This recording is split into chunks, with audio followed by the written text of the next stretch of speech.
Merci de suivre ces 30 minutes d'information. Bonjour à tous et soyez les bienvenus. Voici le sommaire.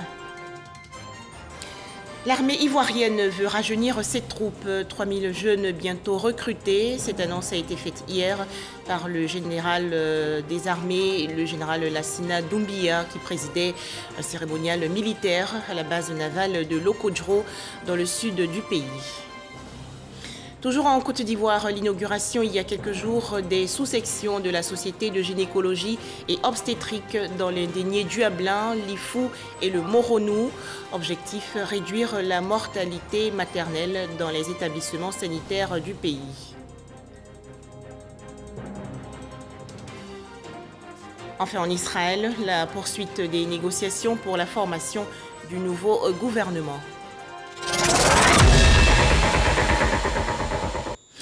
La Côte d'Ivoire et le Portugal envisagent de coopérer sur plusieurs projets, notamment l'emploi jeune, la santé et les énergies renouvelables. Des hommes d'affaires portugais ont ainsi été reçus il y a quelques jours par la ministre d'État, ministre des Affaires étrangères, de l'intégration africaine et de la diaspora, Kandia Camara. Les précisions de Godefroy Okambawa. Des hommes d'affaires portugais à Abidjan. Ils sont venus prospecter le marché ivoirien pour identifier les opportunités d'investissement dans le domaine des BTP, de l'humanitaire, de la peinture, de la construction d'infrastructures et de la santé. Qu'un partenariat soit créé.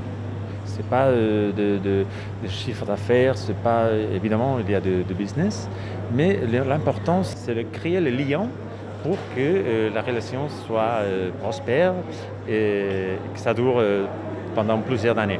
Des investissements qui pourront certainement contribuer à réduire le taux de chômage dans le pays. La ministre d'État, ministre des Affaires étrangères, de l'intégration africaine et de la diaspora, Kandia Kamisoko Camara, a présenté les initiatives prises par le gouvernement ivoirien afin de favoriser des investissements gagnant-gagnant dans le pays. La Côte d'Ivoire est un pays d'hospitalité.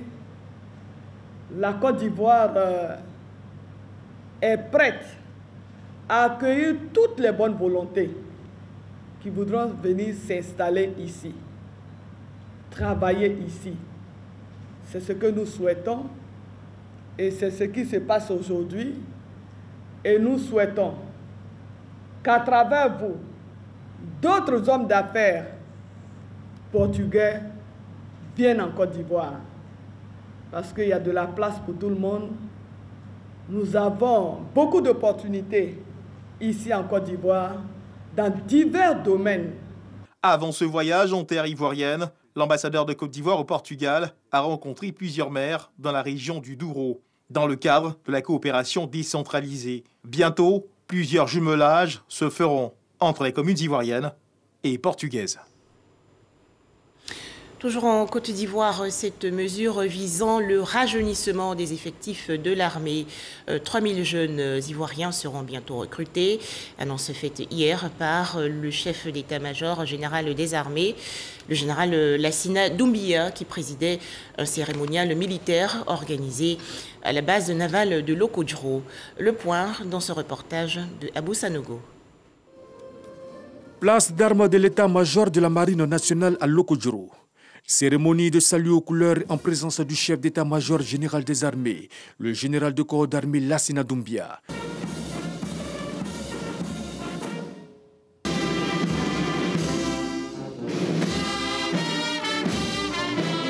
Le général de corps d'armée Lassina Doumbia, chef d'état-major général des armées, a entretenu ses hommes sur 3 points. La menace terroriste, la prise de conscience des menaces sécuritaires internes et le renforcement des capacités opérationnelles de ces hommes. Si ces alertes sécuritaires sont si récurrentes dans notre région nord, ce n'est pas du fait de la faiblesse de notre dispositif ou d'un quelconque dysfonctionnement. Cela est plutôt dû à la possibilité pour les terroristes de se replier de l'autre côté des frontières chaque fois qu'ils se heurtent à nos hommes. Aucun pouce de terrain ne leur sera cédé. Autre sujet abordé, le programme de départ volontaire à la retraite, un des points de la première loi de programmation militaire. 1000 personnels sous-officiers seront autorisés à quitter l'armée pour rejoindre des corps paramilitaires tels que la protection civile, les affaires maritimes et portuaires, les eaux et forêts et la garde pénitentiaire. Ce mécanisme permettra à ces administrations sœurs de renforcer leurs effectifs en occultant certains aspects de la formation, car il s'agit de militaires d'expérience immédiatement opérationnels. Ce dispositif contenu dans le Code de la fonction militaire permet aux militaires candidats à la reconversion de garder intact leur salaire dans leur nouveau corps. Par ailleurs, la prise en compte des différentes menaces a amené l'état-major général des armées à proposer au Conseil national de sécurité un programme de renforcement de leurs capacités opérationnelles. Et ce programme comprend, en plus de l'acquisition de moyens, un rajeunissement de leurs effectifs. Ainsi, 3000 jeunes Ivoiriens vont, selon le chef d'état-major général des armées, rejoindre les rangs. Ils viendront aider les unités à remplir leurs missions qui se multiplient et sont de plus en plus variées. Lassina Doumbia a également invité ces hommes à ne pas manquer la deuxième vague de vaccination contre la Covid-19 qui va s'ouvrir. Un défilé de troupes à pied a meublé cette cérémonie de salut aux couleurs. Je vous donne à présent lecture de ce communiqué de la Commission électorale indépendante, la CEI. La Commission électorale indépendante, la CEI, informe les candidates et candidats aux élections partielles des députés à l'Assemblée nationale du 12 juin 2021 qu'en prélude à la période de propagande électorale et conformément au texte en vigueur, elle va procéder le mercredi 2 juin 2021 à 10h à son siège d'Abidjan de Plateau à la remise officielle de leurs affiches et spécimens de bulletins de vote. Elle invite par conséquent les candidates et candidats concernés ou leurs représentantes et représentants à se munir du récépissé de dépôt de leur candidature pour le retrait des documents susvisés. La Commission électorale indépendante compte sur le civisme et la responsabilité de tous pour la réussite de cette opération. Fait à Abidjan le 31 mai 2021, Kwame Adjoumani Pierre. Dans l'actualité nationale également, cette rencontre pour encourager les jeunes filles à s'intéresser aux filières scientifiques. L'Association des sciences et techniques au féminin a organisé récemment un atelier. Les détails, Astou Touré. Une exposition de résultats scientifiques par des jeunes filles dans les jardins de l'université Félix Houphouët-Boigny de Cocody.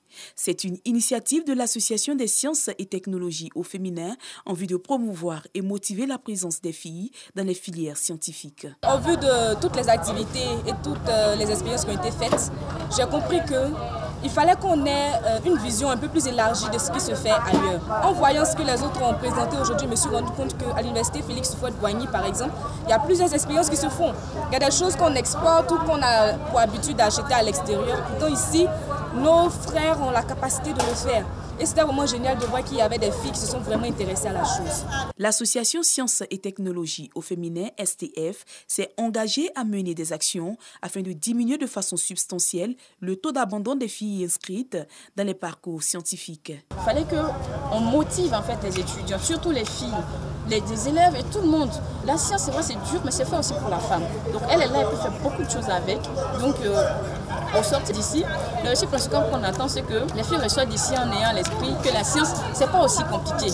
La science n'est pas aussi dure qu'elle en a l'air, mais il y a beaucoup de choses. Les formules mathématiques sont en réalité les solutions de différents problèmes que nous rencontrons au quotidien et qu'on peut mettre ça en pratique et fournir quelque chose de formidable. Selon un rapport de l'UNESCO sur l'éducation des filles et des femmes aux sciences, technologies, ingénierie et mathématiques STEM, les filles représentent 35% à travers le monde à étudier les disciplines au niveau de l'enseignement supérieur. Se faire vacciner et respecter scrupuleusement les gestes barrières, des mesures pour mettre fin au coronavirus.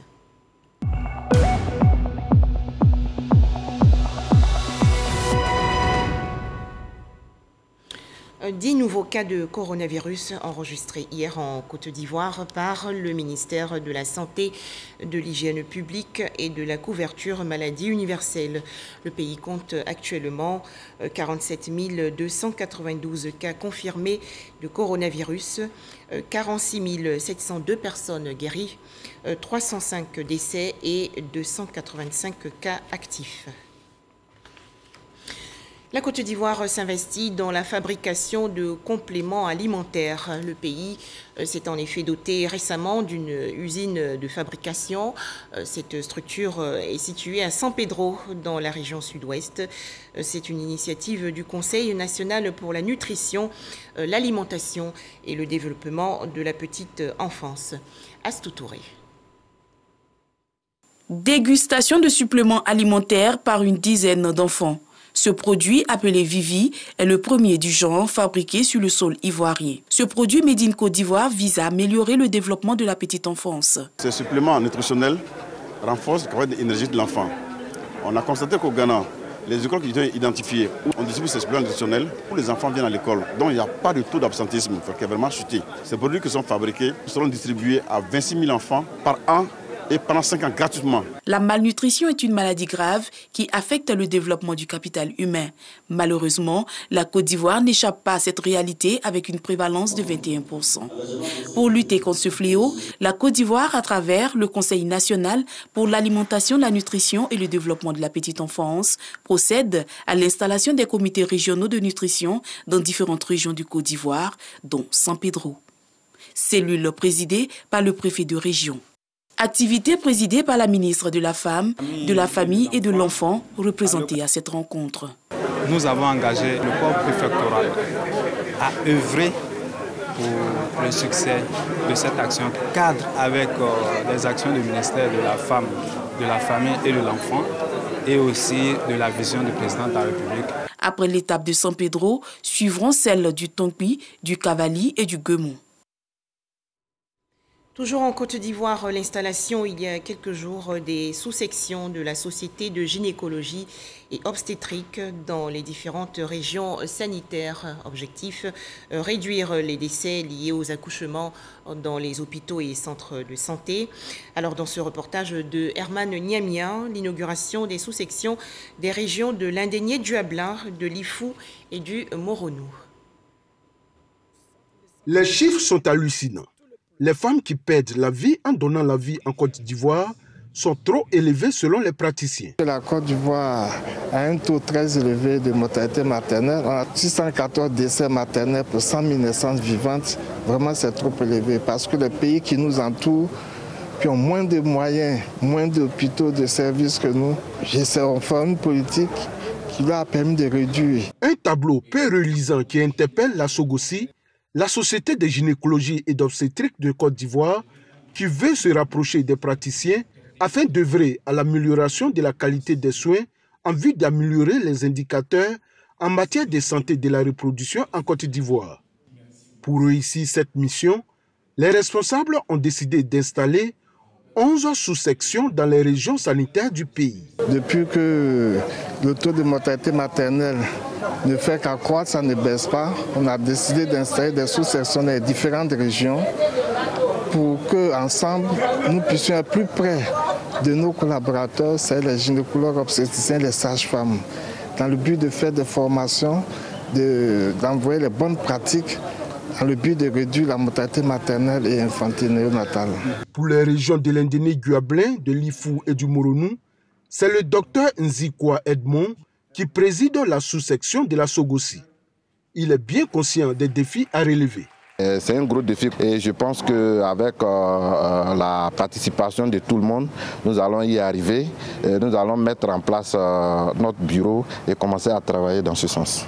La SOGOSI regroupe environ 440 gynécologues et obstétriciens et 3000 sages-femmes réparties sur l'ensemble du territoire ivoirien.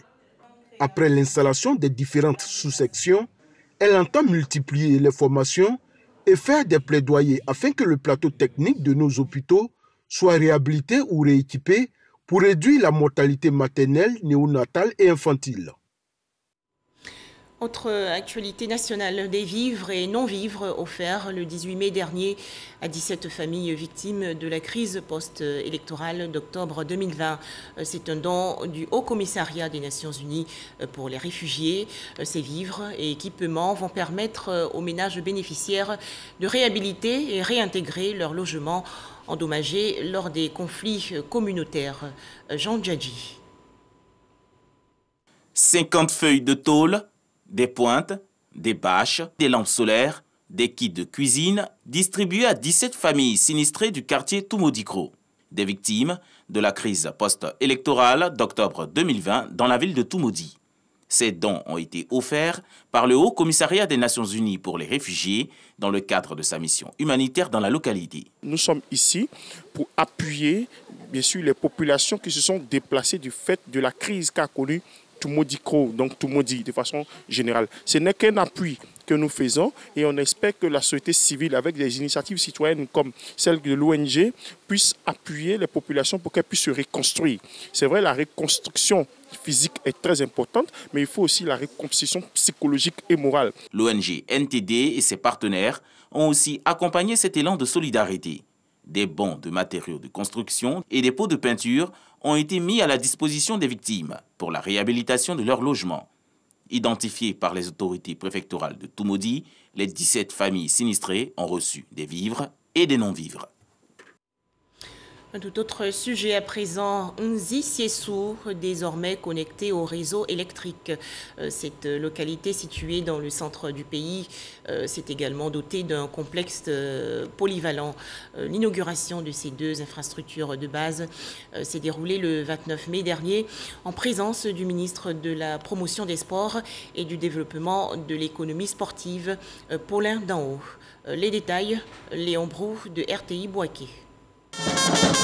Effervescence à Nzi Siessou, localité de plus de 1000 âmes à 20 km de Dembokro et à moins d'un autre de Nofou, son chef-lieu de sous-préfecture, dont elle est devenue un quartier. À l'origine, l'inauguration du foyer polyvalent et la mise sous tension électrique de ce village. Quelle grande joie!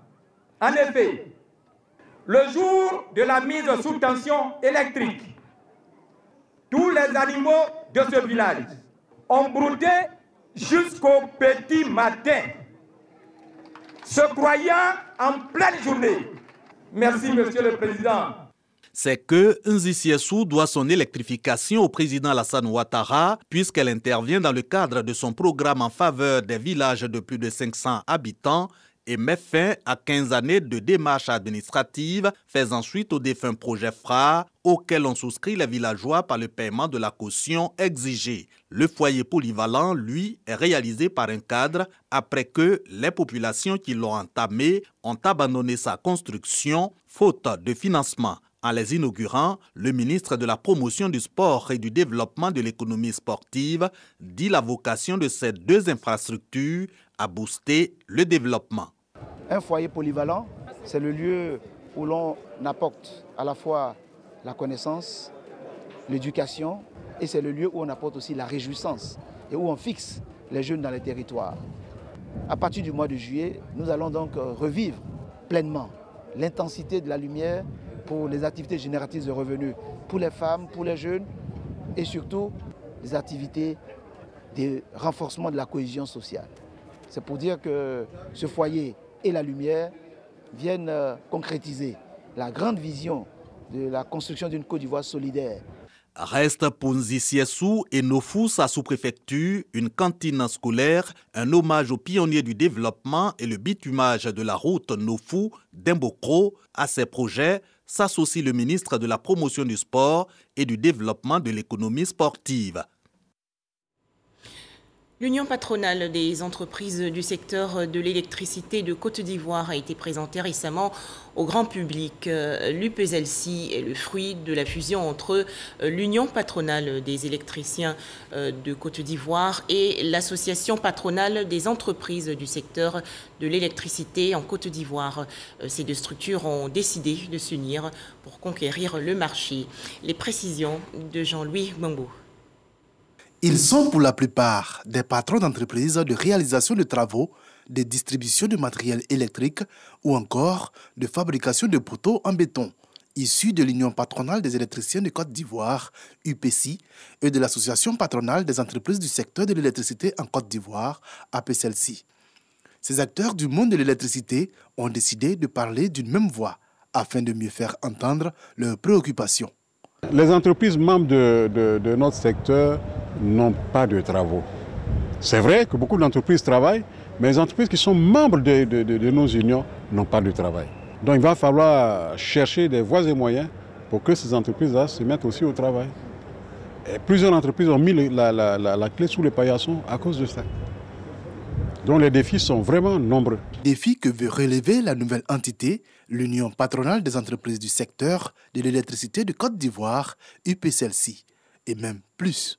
Nous allons, sous mon mandat, faire la promotion des réseaux intelligents et que dans les programmes d'électrification rurale, que la dimension efficacité énergétique soit intégrée, énergie renouvelable soit intégrée. Moi, je pense que nous aurons aussi, pour cette crise-là, des solutions que nous pourrons proposer. Eddy Boro était jusqu'ici président de l'Association ivoirienne des énergies renouvelables et de l'efficacité énergétique. Il place son mandat à l'UPCLC sous le sceau de la redynamisation du secteur.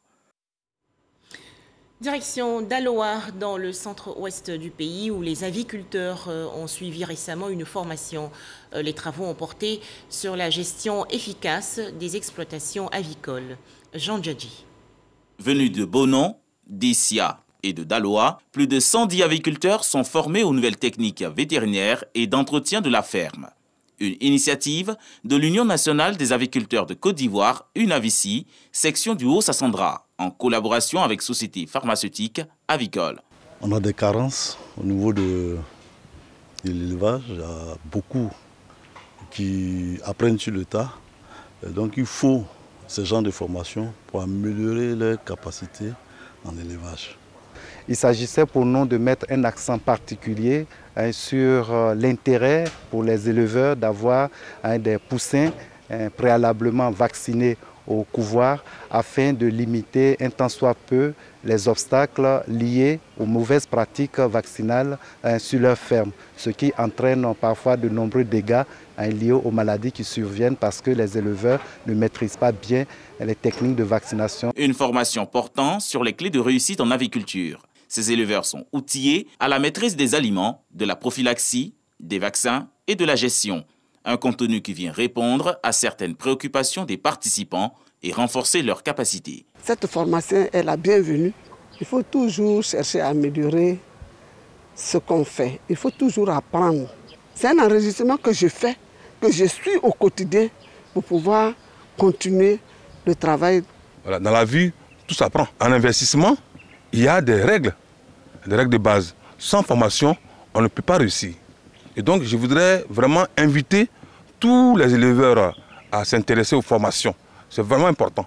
Dans n'importe quel métier, dans n'importe quelle activité, il faut en connaître les b.a.-ba. C'est impérieux pour nous de pouvoir en connaître les rouages, l'itinéraire technique, la conduite technique d'un élevage. L'UNAVICI, section du Haut-Sassandra, à travers cette formation, vise à faire de ses membres des aviculteurs modernes et de véritables entrepreneurs. Elle s'engage à faire de la volaille de Bonon et de Daloa une référence en matière de qualité en Côte d'Ivoire. Dans le reportage qui va suivre, nous allons voir comment le tourisme redécolle progressivement dans la région du Hunzi, dans le centre du pays. Depuis 2012, festival du tourisme, le festival de Dimbokro attire de nombreux visiteurs. Pour en parler, Charles Tatou de RTI Bouaké. Dimbokro, chef-lieu de la région d'Unzi, le festival du tourisme de la localité. Plateforme de rencontres, d'échanges culturels et économiques, se bonifie chaque année avec son programme enrichissant. Vous voyez un peu cette ville-là. Et le tourisme, non seulement qu'il est à la fois culturel, mais ça attire aussi. J'ai vu tout à l'heure les taliers, le côté, ça nous ramène derrière. Danse traditionnelle, concours de beauté féminin et masculin, notamment Blayango, Yassoua Katakie, puis des ambiances carnavalesques. Tout ceci qui met l'accent sur la culture du peuple Agba et d'autres cultures avec les participants venus des autres régions et pays. Cet événement touristique et culturel ne contribue pas seulement qu'à l'animation de la ville, il profite aussi aux autres opérateurs de ce secteur. Je demande à la population de s'intéresser à Fesoudim. C'est à travers ce festival que nous devons faire la promotion de nos valeurs. Quand on crée des hôtels, quand on crée des restaurants, ce sont des taxes, ce sont des impôts qui rentrent dans les caisses de l'État et qui rentrent aussi dans les caisses de la mairie. Festouldim permet également l'augmentation des réceptifs hôteliers, des maquis et restaurants pourvoyeurs d'emploi. C'est Festouldim qui m'a révélé. J'étais en classe de terminale. Après l'obtention du BTS, voilà, j'ai intégré une grande structure de la place. 2021, 10e édition de ce festival. Le ministre du Tourisme et des Loisirs s'est fait représenter aux cérémonies de cette édition bilan. En dehors de son aspect économique, le tourisme a un impact non négligeable sur la santé et l'épanouissement de l'homme. Il contribue de ce fait à briser les barrières et à rapprocher les individus, devenant ainsi un facteur de développement et de cohésion sociale. En termes de sites touristiques, Dimokro dispose d'un bâtiment colonial, la maison du gouverneur, d'un pont métallique, d'un cimetière des martyrs et d'un cours d'eau, le fleuve Nzi, qui ne cesse d'attirer les visiteurs. Ce festival célèbre quant à lui le Zaouli, musique et danse en pays gouro dans le centre-ouest de la Côte d'Ivoire. Le Zaouli, on le sait, est inscrit sur la liste prestigieuse du patrimoine mondial de l'UNESCO. Didier Nguessan.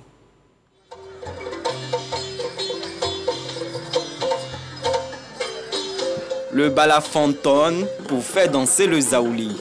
Un symbole fort pour des valeurs culturelles, toutes deux patrimoine immatériel de l'UNESCO. L'inscription sur la liste sélective de l'UNESCO n'étant pas définitive, ces promoteurs culturels travaillent non seulement à la pérennisation de ces pratiques et expressions culturelles, mais aussi à leur maintien durable sur cette liste. Si l'UNESCO veut poser les regards sur la Côte d'Ivoire, je pense que toute la Côte d'Ivoire sera classée au patrimoine immatériel de l'UNESCO. Mais nous sommes déjà heureux d'avoir pu, à ce festival-là, recevoir ces deux éléments-là. Le balafon qui a joué, qui a produit de la musique, et le Zaouli qui a dansé. Le Festival des arts, de la culture et du tourisme de Zionoula crée ainsi des ponts entre les régions de la Maraoué et du Poro. Des liens renforcés par les alliances interethniques entre Gouro et Sénoufo. Si les Sénoufos sont nos ouvriers, c'est que nous-mêmes, nous sommes qui pour les Sénoufos? Les maîtres. Il y a deux types d'alliances. Il y a l'alliance sacrée et il y a l'alliance non sacrée. Les alliances sacrées, ce sont des pactes. Exemple, pour pouvoir signer ce pacte, il peut arriver que deux personnes se donnent la chair pour refuser que cela se reproduise à jamais durant toute la vie sur cette terre. Des alliances non sacrées, ça n'a pas d'inconvénient. C'est-à-dire que si on a eu à ne pas respecter cette alliance, ça ne cause pas trop de problèmes. Le festival a été aussi l'occasion de promouvoir les artistes locaux. 3 jours de festivités, Touré Issouf, le commissaire général, trouve le bilan positif et annonce pour les prochaines éditions l'inscription du festival au budget de la mairie de Zionoula. En image, l'actualité hors de chez nous, alors que la crise diplomatique se poursuit entre le Maroc et l'Espagne, le leader du front Polisario, l'indépendantiste sahraoui Brahim Rali, malade du coronavirus et d'un cancer, est auditionné aujourd'hui par le juge de l'audience nationale Santiago Pedras. L'indépendantiste marocain Brahim Rali, qui est au cœur du litige entre Rabat et Madrid, est entendu dans le cadre de 2 plaintes déposées contre lui en Espagne. Enfin, les négociations se poursuivent en Israël pour la formation d'un nouveau gouvernement. Il reste un peu plus de 36 heures au centriste Yair Lapid pour parvenir à former cette équipe. Son succès semble envisageable depuis qu'il a reçu le 30 mai dernier le soutien du chef de la droite nationaliste religieuse, Naftali Bennett. Voilà, c'est la fin de ce journal. Merci de nous avoir suivis.